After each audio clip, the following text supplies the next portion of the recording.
Hey, goaltenders. Today we're going to talk about positioning. You'll often hear a goalie's too deep in their crease. Well, depth is important, yes, but it is very, very overrated. What is the most important part of positioning in order? Angle is number 1, squareness is number 2, and depth is number 3. You might see some pucks flying down here. The other 3/4 of the ice are being used while we're filming this. The problem, though, is coaches will say, get on angle. This is goalie coaches and coaches who aren't goalie coaches will say, get on angle or you're off angle. But when you ask them, or when you ask the goalies, well, what does that mean, get on angle or be square? They don't know the difference between angle and square. So if you don't know what it means, you can't do it. So today, we're going to describe and define angle, squareness, and then explain to you why depth is important, but overrated. Just keeping it very simple.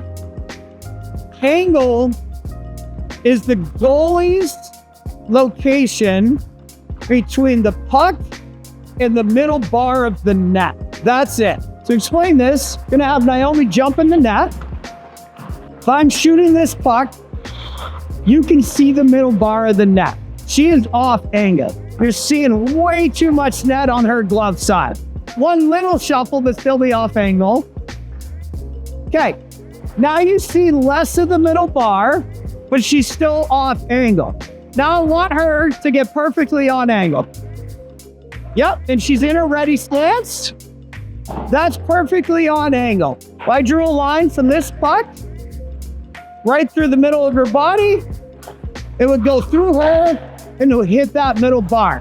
So as you can see, she stays in a ready stance. There's equal amount of net on both sides. She is perfectly on angle. So when we tell a goalie to get on angle, it means you need to adjust your body positioning so you're directly in the middle of that net. Now we're going to talk about squareness. So there's 6 parts that we always talk about being square. It's the stick, the hands, the head, the shoulders, the hips, and the skates. Right now, everything is perfectly square. Make your feet not square. So she's still on angle because she's still, she's a little off angle. A little shuffle this way. There you go. Now she's on angle, but her feet aren't square. So if I'd say, Naomi, square up your feet.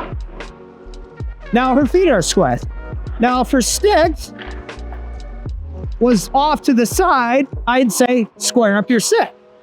Now if her glove was off to the side, I'd say, square up your glove. It's all about maximizing net coverage because you can't just guess where this puck is going to be shot. So you want everything square. So that way there, when that shot is released, you can shift into it either way, and all the body parts or the equipment are maximizing coverage of the net.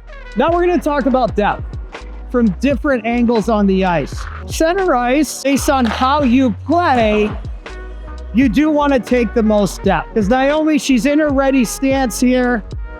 You can see she's at the top of her crease. You can see she's on angle. Everything is square. You can still see there is a lot of net on both sides. That's how much net you give up by being at the top of the crease from the center ice angle. Now, we're going to move and show you how depth changes as the angle changes going down the side. Here, Naomi's at the top of her crease, but there's less net on both sides because she's still at the top of her crease, but she's giving up less net on both sides. This is why depth is overrated. She's able to play a little bit deeper and still cover more net. Sorry, there's action going on down at the other end, so you might see some pucks flying down here. And the advantage here, she's covering more net. If there's pass across, it's less distance she has to travel to get across to the other side.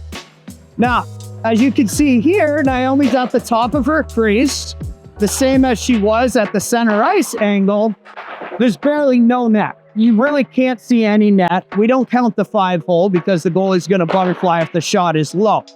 So there is no advantage here to playing at the top of your crease if there is any threat of a pass option at all. So what the goalie's able to do is really back in. So you're almost halfway between the top of the crease and the post. And as you can see, there is still no net to shoot at. Barely any, if all. And she's maybe 6 inches off her post here. So that's why depth is so overrated. But she's still on angle, still pretty square. We could open up that glove a little bit more. There you go. Now the glove is going to be easier to catch, less to have to move it to catch any pucks. Now the glove is more square. Now we're in the dead angle lane. Naomi's standing at the top of the crease. There's not an inch to shoot at on either side of her. There's no place to shoot and score. So there is absolutely no reason to be this far out of the net.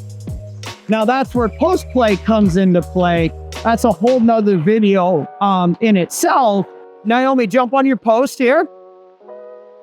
Even when she's on her post, there's still nowhere to shoot. You still cannot score. In terms of overlapping, the puck's outside the dot here for purpose of this video. She comes out and overlaps. She is just barely off her post.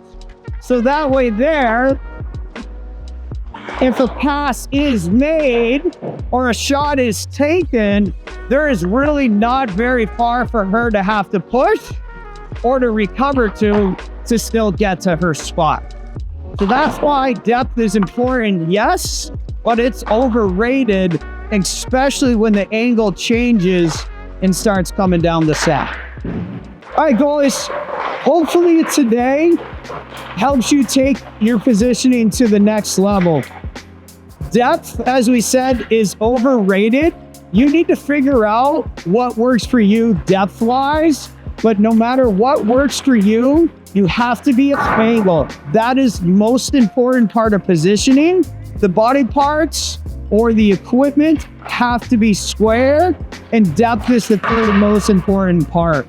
So if you're a young goalie, you're the parent of a young goalie, or you're a coach who's not a goalie coach, or you're a goalie coach helping out a young goalie who's getting started, please do not just tell them to get farther out of the net because they're small. That does not benefit them at all. Work on angle, work on positioning, and then figure out what works depth-wise for each goalie. But remember, this net is only 4 feet tall. So you're only trying to cover something that is 4 feet tall. And in the end, you're at the top of your crease when the puck is up there, or you're just offside, just off of your post. When the puck is in the dead angle lane, you're maximizing coverage of your net. If you're on angle and square to the puck.